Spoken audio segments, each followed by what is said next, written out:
আজকে আমি আপনাদের সাথে যে রেসিপিটি শেয়ার করব সেটা আমাদের বাঙালিদের বাড়িতে প্রায় কিন্তু হয়ে থাকে। এটা নতুন কোনো রেসিপি না, তবে আমি কেমনভাবে বানাই সেটাই আমি আপনাদের সাথে শেয়ার করব।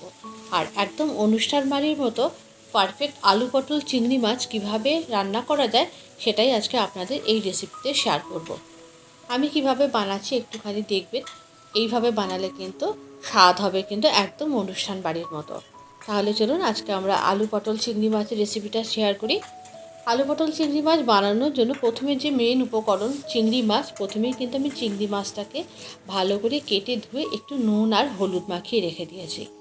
এটাই হচ্ছে এই রান্নার কিন্তু একটু বড় কাজ।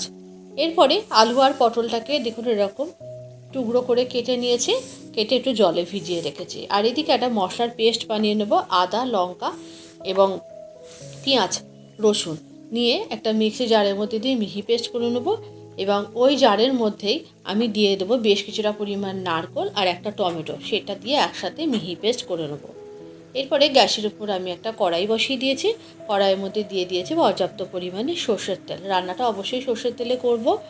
এবং তেলটা ভালো করে গরম হয়ে গেলে তেলের মধ্যে দিয়ে দিয়েছি অল্প একটু নুন এবং হলুদ দিয়ে প্রথমে কেটে রাখা আলু এবং পটলগুলোকে বেশ লাল লাল করে ভেজে নেব। আলু পটলটা একসাথেই দিয়ে দিয়েছি, কিন্তু পটলগুলো ভাজা হয়ে গেলে পটলগুলো আমি একটু আগে আগে তুলে নেব। আর তারপরে আলুগুলো আর একটুখানি সময় ভেজে তারপরে আলুগুলোকে তুলে নেব। আলু পটলটা বেশ ভালো করে ভাজতে হবে, তা নয়তো কিন্তু তরকারি রান্নার পর তরকারি থেকে কিন্তু পটলের কাঁচা গন্ধ বেরোবে, সেটা কিন্তু মোটেই ভালো লাগবে না। পটলটা ভেজে প্রথমে তুলে নিয়েছি, এরপরে আলুটাকে আর একটুখানি সময় ভেজে আলুটাকে তুলে নেব। আলুটাকে তুলে নেওয়ার পর কিন্তু ওই তেলের মধ্যে আমি আগে থেকে নুন হলুদ মাখিয়ে রাখা চিংড়ি মাছগুলোকে একটু ভেজে নেব। চিংড়ি মাছগুলো খুব বেশি ভাজার দরকার নেই, আপনারা তো জানেন চিংড়ি মাছ খুব বেশিক্ষণ ভাজে না। একটু এপিট ওপিট করে নাড়াচাড়া করে ভেজে নিয়ে চিংড়ি মাছগুলো তুলে নিয়ে ওই তেলের মধ্যে দিয়ে দিয়েছি একটু জিরে ফোড়ন আর দিয়ে দিয়েছি একটু লবঙ্গ আর দারচিনি ফোড়ন। আর তারপরে কুচিয়ে রাখা পেঁয়াজ দিয়েছি একটুখানি, আর তারপরেই দিয়ে দিয়েছি আদা লঙ্কা পেঁয়াজ এবং রসুনের যে একটা পেস্ট করে রেখেছিলাম সেটা দিয়ে খুব ভালো করে একটু পেঁয়াজ আদা লঙ্কা রসুনটা ভেজে নিতে হবে যেন কাঁচা গন্ধ মোটেই না থাকে। আর তারপরে টমেটো এবং নারকেলের যে পেস্টটা একসাথে গ্রেট করে রেখেছিলাম সেইটাকে আমি দিয়ে দিয়েছি। এরপরে সমস্ত উপকরণ খুব ভালো করে কিন্তু একটু ধৈর্য ধরে মিডিয়াম টু লো ফ্লেমে কষিয়ে নিতে হবে। এরপরে দিয়ে দিয়েছি স্বাদ অনুযায়ী লবণ এবং অল্প একটু হলুদ দিয়ে আবারও কিন্তু মশলার সাথে খুব ভালো করে কষিয়ে নিতে হবে।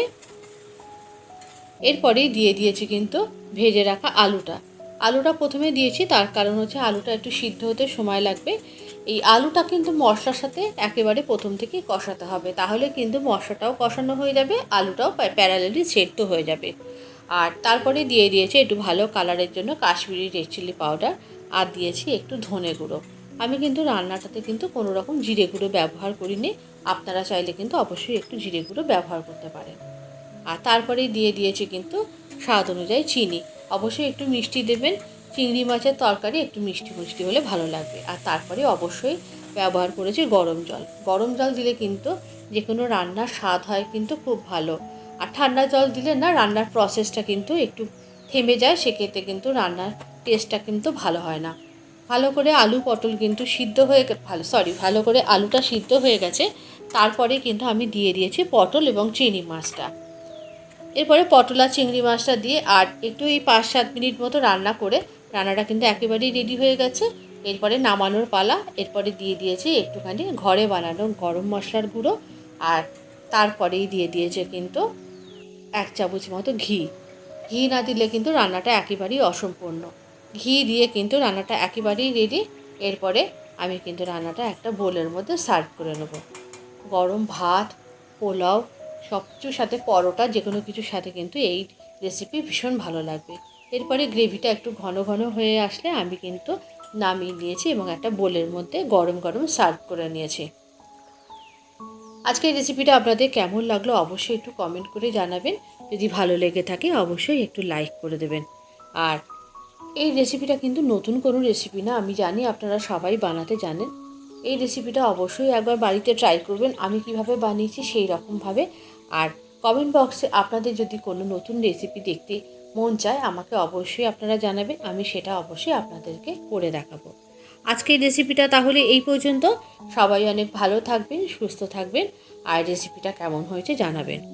আজকের রেসিপিটা এই পর্যন্ত, আবারও দেখা হবে পরবর্তী ভিডিওতে আর একটা নতুন কোনো রেসিপির সাথে।